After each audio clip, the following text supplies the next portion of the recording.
Hello students, मैं अजय तिवारी आपका अपने यूट्यूब चैनल अध्ययन एकेडमी में एक बार फिर से स्वागत करता हूं। यहां पर मैं बीटेक फर्स्ट सेमेस्टर की तैयारी करा रहा हूं।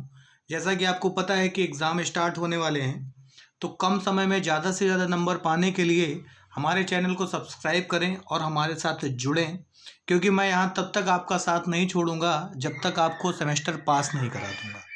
यहाँ पर मैं यूनिट 5th से स्टार्ट करने जा रहा हूँ। ये थोड़ा सा आसान यूनिट भी पड़ती है और इससे लॉन्ग क्वेश्चन भी श्योर एंड सर्टेन है और शॉर्ट क्वेश्चन भी श्योर एंड सर्टेन है कि एग्जाम में आएगा ही आएगा।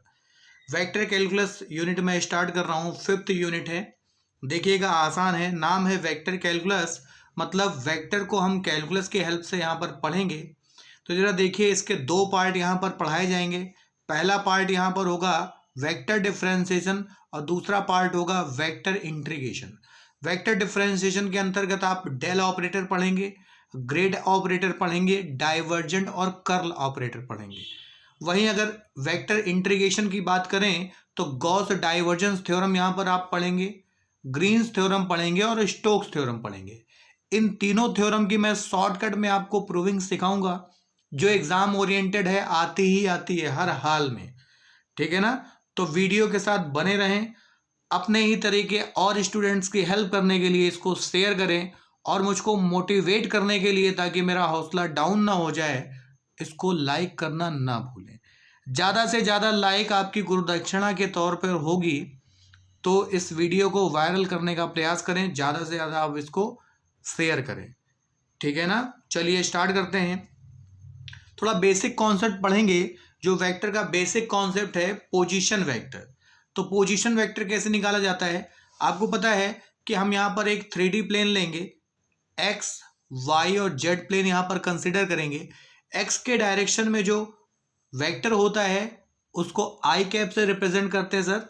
वाई के डायरेक्शन में जो वेक्टर होता है उसको जेड कैप से रिप्रेजेंट करते हैं, और अलोंग जेड एक्सेस जो वेक्टर होगा उसको के कैप से यहाँ पर रिप्रेजेंट करेंगे। सपोज किया बेटा कि यहाँ कोई point x comma y comma z है, तो इसका पोजीशन वेक्टर लाने के लिए, भाई पोजीशन पता करने के लिए कोई ना कोई एक बेस होना चाहिए, कोई ना कोई एक हमारा मापक होना चाहिए, एक ओरिजिन पॉइंट होना चाहिए, वहीं से हम किसी के भी पोजीशन पता कर सकते हैं। तो क्या करेंगे, इस P को O से यहाँ पर मिलाएंगे, जिसको पोजीशन वेक्टर OP बोला जाता था अभी तक आप जब इंटरमीडिएट में थे। अब यहाँ पर वेक्टर कैलकुलस में इसको R वेक्टर से रिप्रेजेंट करेंगे। तो कहीं पर भी अगर आपको R वेक्टर आज के बाद दिखाई दे जाए और वहाँ पर ये ना लिखा हो कि ये क्या है, तो हम उसको अपने आप समझ जाएंगे कि वो क्या है, पोजीशन वेक्टर है किसी पॉइंट का। अब यहाँ x comma y comma z है बेटा, तो पोजीशन वेक्टर कैसे निकालते हैं? एक्स वाले के साथ सर एक्स की डायरेक्शन लगाइए, एक्स आई कैप। वाई वाले के साथ सर वाई की डायरेक्शन लगाइए, तो वाई जे कैप। और जेड वाले के साथ जेड की डायरेक्शन लगाइए, तो जेड के कैप बेटा। तो यहाँ एक्स आई कैप होगा vector along X axis, Y जे कैप होगा vector along Y axis, and Z के कैप होगा वेक्टर अलोंग जेड एक्सिस। अगर इनको हम लोग सम कर देंगे, जोड़ देंगे, ऐड करने पर हमको उस पोजीशन का, सॉरी उस पॉइंट का पोजीशन वेक्टर मिल जाएगा। That is called r vector x I cap, y J cap and Z के कैप। अब अगर वेक्टर पढ़ा है तो उसका मॉडुलस भी पढ़ना पड़ेगा। मॉडुलस क्या होता है बेटा?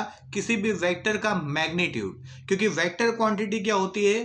The quantity which contain magnitude and direction both is called vector quantity. तो वेक्टर क्वांटिटी के लिए मैग्नीट्यूड भी होना चाहिए और डायरेक्शन भी होना चाहिए सर। तो मैं पहले यहाँ पर मैग्नीट्यूड पढ़ने जा रहा हूँ, तो उसको बोलते हैं मॉडुलस। अगर मुझे मॉड निकालना है तो आर वेक्टर के साथ हमने मॉड लगा दिया, या फिर आप वहां से वेक्टर हटा देंगे तब भी वो मॉडुलस ही है। मतलब मॉड आर वेक्टर कहीं लिखा हो या नॉर्मल आर वेक्टर लिखा हो, वो आपका मॉडुलस ही है। क्या होता है सर? रूट के अंदर coefficient of X square plus coefficient of Y, coefficient of J का square and coefficient of K cap का स्क्वायर अगर करेंगे तो X square plus Y square plus Z square आ गया। ये इसका सर मैग्नीट्यूड हो गया। फिर एक टर्म आपने पढ़ा होगा यूनिट वेक्टर। तो यूनिट वेक्टर कैसे निकालेंगे? किसी भी वेक्टर में उसके अगर मॉड से डिवाइड कर देते हैं तो यूनिट वेक्टर बेटा निकल आता है, क्योंकि यूनिट वेक्टर की डेफिनेशन ही होती है कि the vector whose magnitude is unity is called unit vector. मतलब कि ऐसा वेक्टर जिसका मैग्नीट्यूड यूनिटी होती है, 1 होता है, वो यूनिट वेक्टर होता है बेटा। कैप से रिप्रेजेंट करते हैं। ए वेक्टर मैंने यहाँ कंसीडर किया बेटा A1 I cap, A2 J cap and A3 K cap. तो ए वेक्टर क्या हो जाएगा? उस वेक्टर में उसके मॉडुलस से डिवाइड करेंगे तो हमको उसका यूनिट वेक्टर पता चल जाएगा। ए की वैल्यू रखी A1 I cap, A2 J cap और A3 K कैप, उसमें उसके मॉडुलस का डिवाइड कर दिया, जो कि क्या होगा? रूट के अंदर कॉफिशिएंट ऑफ I का स्क्वायर, कॉफिशिएंट ऑफ J का स्क्वायर, कॉफिशिएंट ऑफ K का स्क्वायर को जोड़ करके बेटा लिख देंगे। फिर यहां पर एक टर्म सिखाया गया होगा आपको, कोप्लेनर वेक्टर्स। तो कोप्लेनर वेक्टर्स के लिए मुझे क्या करना होता है कि अगर कोई वेक्टर आपसे पूछा जाए, 3 वेक्टर वो कोप्लेनर्स हैं, तो कैसे उसको सॉल्व करेंगे, कैसे पहचानेंगे? तो बेटा उनका वेक्टर ट्रिपल प्रोडक्ट निकाल लेंगे। अगर किसी भी 3 वेक्टर का वेक्टर ट्रिपल प्रोडक्ट 0 के इक्वल होता है तो वो क्या हो जाते हैं? इसके कोप्लेनर वेक्टर हो जाते हैं। मैंने यहाँ कंसिडर किया आपको समझाने के लिए, A vector equal A1 I cap plus A2 J cap plus A3 K cap. इसी तरीके से B vector B1 I cap, B2 J cap plus B3 K cap. C vector C1 I cap plus C2 J cap plus C3 K cap बेटा। तो अब इनका हम vector triple product निकालेंगे। Vector triple product निकालने के लिए क्या करते हैं बेटा? डिटर्मिनेंट निकालते हैं। डिटर्मिनेंट में पहला कॉलम जो होगा वो I के कोफिशिएंट का होगा, दूसरा कॉलम जो होगा वो J के कोफिशिएंट का होगा और तीसरा कॉलम जो होगा वो K के कोफिशिएंट का होगा। तो A में I का कोफिशिएंट A1 था, B में B1 और C में C1। इसी तरीके से A2 B2 C2 A3 B3 और C3। अगर इसकी वैल्यू 0 के इक्वल आ गई तो हमारा ये ABC वेक्टर जो होगा बेटा वो कोप्लेनर वेक्टर हो जाएगा। इसी तरीके से हम यहाँ पर पढ़ेंगे डेल ऑपरेटर, जो मोस्ट इंपॉर्टेंट ऑपरेटर है पूरे वेक्टर कैलकुलस में, इसका बहुत ही यूज है। ठीक है, तो ध्यान से पढ़िए इसको। ठीक है, और चैनल से जुड़े रहिए, सब्सक्राइब अभी कर लीजिए, तुरंत पढ़ाई आगे करेंगे, क्योंकि कोई भी वीडियो आपकी छूटने ना पाए। सभी आपके एग्जाम ओरिएंटेड क्वेश्चंस होंगे, एग्जाम ओरिएंटेड कॉन्सेप्ट्स होंगे, कोई भी फालतू बात यहाँ नहीं की जाएगी, है ना। आप हमसे जुड़े रहिए, पास कराने की जिम्मेदारी हमारी है। ठीक, यहाँ पर बच्चे क्वांटम लगाते हैं, एक बुक आती है, उससे क्वेश्चंस आते हैं, लेकिन उसमें कुछ जगह पर सॉल्यूशंस गलत दिए हैं, तो मैं उनके भी सॉल्यूशंस आपको दूंगा यहाँ पे। तो ध्यान रखें, चैनल से जुड़े रहें। ठीक है, अच्छे से अच्छा सॉल्यूशन जो भी यहाँ पर आपको पढ़ाया जाएगा वो आपके एग्जाम में रखा है, ये इस बात को समझ लीजिए। ठीक है, चलिए पढ़ते हैं आगे। डेल वेक्टर, डेल वेक्टर को बेटा उल्टे ट्राइंगल से रिप्रेजेंट करते हैं। डेल ऑपरेटर को, इसको नेबुला ऑपरेटर भी बोलते हैं बेटा। ठीक है, मोस्टली डेल ऑपरेटर ही बोला जाता है। तो डेल ऑपरेटर क्या होता है सर? आई कैप डेबर अपॉन डेबर एक्स से रिप्रेजेंट करता है। डेबर बेटा यहाँ पर पार्शियल डेरिवेटिव होता है। पार्शियल मतलब कि कोई भी मिक्स्ड फंक्शन है इसमें एक्स वाई जेड तीनों है, तो अगर आपने एक्स के रिस्पेक्ट में करना है तो वहां पर वाई जेड कॉन्स्टेंट होगा, वाई के रिस्पेक्ट में करना है तो वहां जेड एक्स कॉन्स्टेंट की तरह वर्क करेगा, और जेड के रिस्पेक्ट में अगर पार्शियल डेरिवेट करेंगे तो वहां पर एक्स और वाई कॉन्स्टेंट की तरह वर्क करेगा। तो क्या लिखेंगे? आई कैप डेबर अपॉन डेबर एक्स, जे cap डेबर upon del Y plus K cap डेबर upon del Z. जब ये डेल ऑपरेटर के बारे में आप जान गए तो 3 बातें हम लोग और जानेंगे, फिर एक इंपॉर्टेंट क्वेश्चन देखेंगे। एक नहीं बल्कि 2 इंपॉर्टेंट क्वेश्चन देखेंगे, और दोनों एग्जाम में आए हुए हैं। अगर आप सर्च करेंगे अपने बुक में देखेंगे तो आपको ये क्वेश्चन आपके बुक में किसी ना किसी ईयर्स में आए हुए क्वेश्चन होंगे, है ना। लिमिटेड आपके कोर्स हैं तो बार बार क्वेश्चन रिपीट होते हैं, बस आपको ये नहीं पता होता है कि कौन सा क्वेश्चन इम्पॉर्टेंट है, कौन सा अनइम्पॉर्टेंट है। उसके लिए मैं यहाँ बैठा हूँ, आपका काम है खाली वीडियो को देखते रहें और हमसे जुड़े रहें। तो देखिए बेटा, डेल ऑपरेटर पढ़ लिया।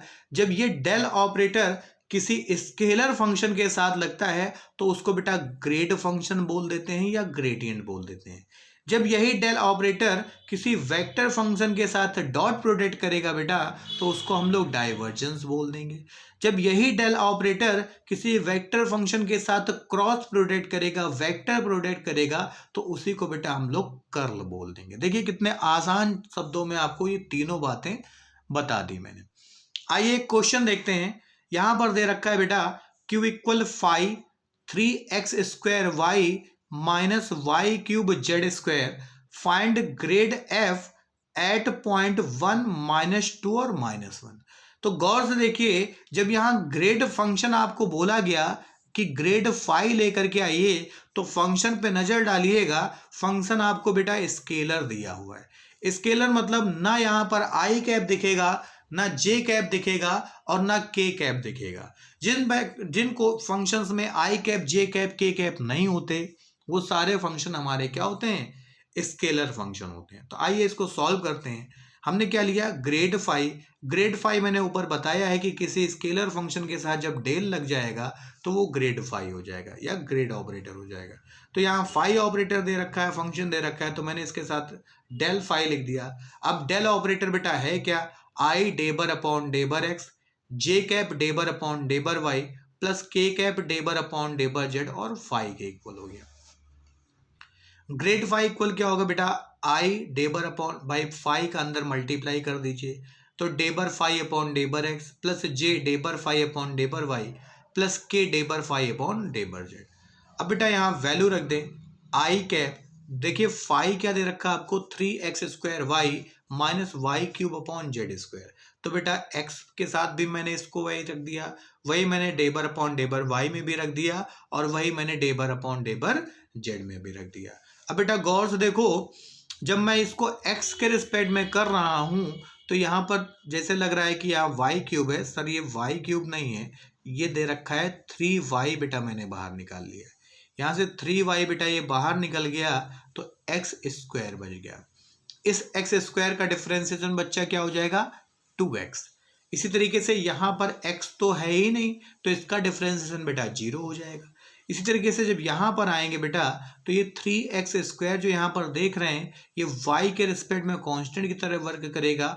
ऑपरेटर के बाहर आ गया, y का डिफरेंशिएशन बेटा 1 होता है। इसी तरीके से इस टर्म में आइए, वाई क्यूब जेड स्क्वायर लिखा है बेटा, यहाँ पर देखिए जेड स्क्वायर बाहर हो गया और वाई क्यूब का डिफरेंशिएशन 3x² हो जाएगा। यहाँ पर देखिए के कैप में देखें ऊपर, तो यहाँ पर देखिए जेड कहीं है ही नहीं, तो ये जेड यहाँ पर नहीं है तो ये 0 हो जाएगा। ये क्या लिखा है? वाई क्यूब जेड स्क्वायर, तो वाई क्यूब कांस्टेंट की तरह रूल करेगा और जेड स्क्वायर का हम लोग कर देंगे डिफरेंशिएशन। जब इसको बेटा सॉल्व करेंगे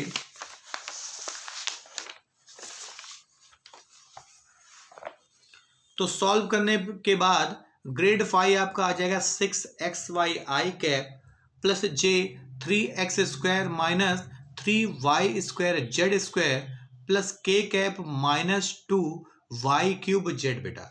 अगर यहाँ पर पॉइंट पर ना पूछता कि किस पॉइंट पर लेकर के आइए तो यही हमारा आंसर हो जाता, लेकिन यहाँ पर पॉइंट पर पूछा है कि 1 -2 और -1 पे रखिए। इसका मतलब यहाँ जहाँ जहाँ x है बच्चा वहाँ पर हम 1 रख देंगे, जहाँ y है वहाँ पर -2 रख देंगे और जहाँ z है वहाँ पे -1 रख देंगे। तो जरा देखिए ऊपर लिखा है 6xy, तो 6 लिखा है x की जगह 1 और y की जगह -2। इस तरीके से j ऊपर लिखा है 3x², तो 3 लिखा 1 का square minus 3y² Z square, तो 3 -2 का स्क्वायर माइनस 1 का स्क्वायर। इस तरीके से k माइनस का 2y क्यूब जेड, तो माइनस का 2 क्यूब और माइनस का 1। इसको बेटा सॉल्व करेंगे तो माइनस का 12 आई कैप माइनस जे कैप माइनस 16 के कैप। ठीक है ना? ग्रेड निकालना सीख गए आप। ज़्यादा से ज़्यादा प्रैक्टिस कीजिए बेटा इसकी, ताकि ये आपके हैबिचुअल हो जाए, आप इसके आप ज़्यादा समय ना लगे यहाँ पे। अब आइए, ये मोस्ट इंपॉर्टेंट क्वेश्चन है, आपके एग्जाम में रखा हुआ है, ध्यान रखिए इसको। AKTU में 2015 में आया हुआ क्वेश्चन, बहुत इंपॉर्टेंट क्वेश्चन, और जो कॉन्सेप्ट बताया मैंने उसी पर बेस्ड क्वेश्चन है ये। तो ध्यान रखें, यहाँ पर सारी चीज़ें आपको क्रिस्टल क्लियर होंगी। वीडियो से जुड़े रहें, हमारे चैनल से जुड़े रहें, ठीक है? सब्सक्राइब करें और अपने दोस्तों की मदद करने के लिए इस वीडियो को शेयर करें। मोटिवेट करने के लिए लाइक करें, ध्यान रखें इस बात का। तो देखिए यहाँ पर u एक फंक्शन दे रखा है, क्या है, x plus y plus z. एक v दे रखा है x square plus Y square plus Z square. और एक w फंक्शन दे रखा है बेटा y z plus z x plus x y. कह रहा प्रूफ कीजिए कि ग्रेड u, ग्रेड v और ग्रेड w आर कोप्लेनर। अभी मैंने बताया कोप्लेनर क्या होते हैं। अगर तीन वेक्टर बेटा कोप्लेनर हैं तो उनका वेक्टर ट्रिपल प्रोडक्ट 0 आता है। तो पहली चीज है कि ये तो स्केलर फंक्शन है सर, तो स्केलर फंक्शन का जब ग्रेडियंट लेंगे तभी तो वेक्टर फंक्शन आएगा। तो पहले तो इनको हम निकालें तो ये वेक्टर आ जाएंगे। आइए सॉल्व करते हैं। ग्रेड यू क्या होगा बेटा, ग्रेड यू का मतलब होता है बेटा डेल यू। डेल ऑपरेटर क्या होता है, आई cap डेबर upon del X plus J cap डेबर upon del Y plus K cap डेबर upon del Z. और यहां पर u लगा दिया। अब इस u का अंदर मल्टीप्लाई कर दीजिए तो क्या हो गया, I cap del u upon del X plus J cap del u upon del Y plus K cap del u upon del Z. अब बेटा इस u का जरा गौर से देखिए, x के रिस्पेक्ट में डिफरेंशिएशन करेंगे तो y का तो डिफरेंशिएशन 0, z का डिफरेंशिएशन 0, लेकिन x का डिफरेंशिएशन क्या होगा 1। तो बेटा ये 1 आई कैप हो गया। इसी तरीके से जब इसको y के रिस्पेक्ट में करेंगे तो x का डिफरेंशिएशन 0 y के रिस्पेक्ट में, z का भी 0 हो जाएगा और y का डिफरेंशिएशन बेटा 1 के इक्वल होता है। तो इसी तरीके से ये 1 जे कैप और 1 के कैप। तो ग्रेड u बेटा क्या आ गया, I cap plus J cap plus K cap. Similarly अगर हम v वाले को सॉल्व करें तो ग्रेड v इक्वल क्या आ जाएगा बेटा, ग्रेड v इक्वल आएगा I del v upon del X, J del v upon del y और k del v upon del x del z। अब जरा गौर से देखिए, ये v फंक्शन लिखा हुआ है, अगर इसको x के रिस्पेक्ट में आप डिफरेंशिएट करेंगे तो y स्क्वायर का तो बेटा 0, z स्क्वायर का भी डिफरेंशिएशन 0 और x स्क्वायर का डिफरेंशिएशन 2x हो जाएगा। तो ये क्या आ गया बच्चा, 2x आई कैप। इसी तरीके से जब आप इसी का y के रिस्पेक्ट में करेंगे तो x स्क्वायर का 0, z स्क्वायर का 0 और y स्क्वायर का डिफरेंशिएशन nx की पावर n-1 फॉर्मूले से 2y हो जाएगा। तो देखिए 2y हो गया यहाँ पे और इसी तरीके से ये 2z हो जाएगा। फिर ये भी हमारा एक वेक्टर फंक्शन आ गया। अब हम क्या निकालने जा रहे हैं, ग्रेड w निकालने जा रहे हैं। तो ग्रेड w बेटा क्या होगा, ग्रेड w होगा आई cap डेबर w upon del X, जे cap डेबर w upon del Y और के cap डेबर w upon del Z. तो देखें कि w फंक्शन बेटा ये दे रखा है, अगर हम इसका x के रिस्पेक्ट में करें मतलब डेबर w अपॉन डेबर जेड निकाले बच्चा, तो इसका x के रिस्पेक्ट में तो बेटा 0 हो जाएगा। जब इसकी बारी आएगी तो z बाहर हो गया और x का डिफरेंशिएशन 1 हो जाएगा, तो यहाँ z आ जाएगा। इस तरीके से जब इसको करेंगे तो y तो कांस्टेंट हो गया, बाहर हो गया और x का डिफरेंशिएशन बेटा 1 हो जाएगा। तो फाइनली क्या आएगा, z प्लस वाई। तो आप देख रहे हो कि डेबर w अपॉन डेबर जेड की जगह हमने आई कैप z प्लस वाई रख दिया। इसी तरीके से जब यह x के रिस्पेक्ट में तो z प्लस वाई है, y के रिस्पेक्ट में होगा बेटा तो x प्लस जेड हो जाएगा। आप करके देख लीजिएगा। फिर से देखिए y के रिस्पेक्ट में कीजिए तो यहाँ पर देखिए ये टर्म है ये विदाउट y है, तो विदाउट y मतलब कांस्टेंट। अब कांस्टेंट हो गया तो सर इसका 0, यहाँ पर y का डिफरेंशिएशन 1 तो z बच गया, यहाँ पर y का डिफरेंशिएशन 1 तो x बच गया। तो यहाँ पर क्या लिखा हुआ है मैंने, देखिए यहाँ पर लिखा हुआ है मैंने कि आई जे कैप x प्लस जेड। इस तरीके से एक k कैप होगा y प्लस जेड हो जाएगा। अब मेरे पास ग्रेड w भी आ गया जो कि वेक्टर है, ग्रेड v भी आ गया जो कि वेक्टर फंक्शन, ग्रेड u भी आ गया जो कि वेक्टर फंक्शन। तो आपको 3 वेक्टर फंक्शन मिल गए। मुझे पता करना है कि ये कोप्लेनर है कि नहीं। तो कोप्लेनर की कंडीशन क्या है कि इनका ट्रिपल प्रोडक्ट जो होगा सर वो 0 के इक्वल आ जाएगा। तो इनका triple product, vector triple product निकालें। तो वेक्टर ट्रिपल प्रोडक्ट निकालने के लिए फर्स्ट कॉलम में आई के कोफिशिएंट रखे जाएंगे, सेकंड कॉलम में जे के कोफिशिएंट रखे जाएंगे और थर्ड कॉलम में के कोफिशिएंट रखे जाएंगे। तो इनका डिटरमिनेंट लीजिए तो फर्स्ट में आ जाएगा 1, फिर ग्रेड वीक में आई कैप के साथ क्या है 2x है, देखिए 2x है, ठीक है, फिर 2y फिर 2z, तो यहां पर रख दिया 2x 2y और 2z। इसी तरीके से z plus y, z plus x और x प्लस वाई। अब जरा गौर से देखो तो ये आपका जो सेकेंड रो है यहाँ से 2 कॉमन हो रहा बच्चा, तो 2 बेटा कॉमन किया तो 1x x plus y, 1y z plus x, 1z और x प्लस वाई बच गया। अब अगर हम देखें तो ये सेकेंड रो थर्ड रो को अगर ऐड कर दिया जाए और थर्ड में रख दिया जाए तो आप देखें एक कॉमन रो आपको और मिलेगी। देखो बेटा ये x है और ये z प्लस वाई, इन दोनों को ऐड करेंगे तो ये बन जाएगा x plus y plus z. ये y ये z प्लस एक्स दोनों को ऐड करेंगे x plus y plus z. ये z और x प्लस वाई दोनों को ऐड करेंगे तो x plus y plus z. बेटा नेक्स्ट लाइन में x plus y plus z पूरे से कॉमन हुआ। आप क्या देख रहे हो कि यहाँ 1 1 1 हो जाएगा, फर्स्ट रो और थर्ड रो आपस में इक्वल हो गई। और आपको पता है डिटर्मिनेंट की ये प्रॉपर्टी होती है कि अगर कोई दो रो या दो कॉलम आपस में इक्वल है तो उसका डायरेक्ट वैल्यू किसके इक्वल हो जाता है, जीरो। और आपको पता है मैंने पहले बताया कि अगर तीन वेक्टर का कोई तीन वेक्टर दिए हैं उनका ट्रिपल प्रोडक्ट जीरो के इक्वल आता है तो वो कोप्लेनर वेक्टर होते हैं। तो यही बेटा प्रूफ करना था कि ग्रेड यू, ग्रेड वी और ग्रेड डब्ल्यू ये क्या है, कोप्लेनर है। तो ये प्रूफ हो गया। बहुत इंपॉर्टेंट क्वेश्चन है, इसकी प्रैक्टिस कर लीजिएगा और जो भी क्वेश्चन इस पर बेस्ड हो अपनी बुक से लगाइए। कल मैं फिर एक नई वीडियो के साथ आपके सामने हाजिर होऊंगा। चैनल से जुड़े रहने के लिए तुरंत सब्सक्राइब करें, देर बिल्कुल मत करें। और अपने दोस्तों को सपोर्ट करने के लिए, मुझको सपोर्ट करने के लिए इसको शेयर करें। आज के लिए बस इतना ही। नमस्कार।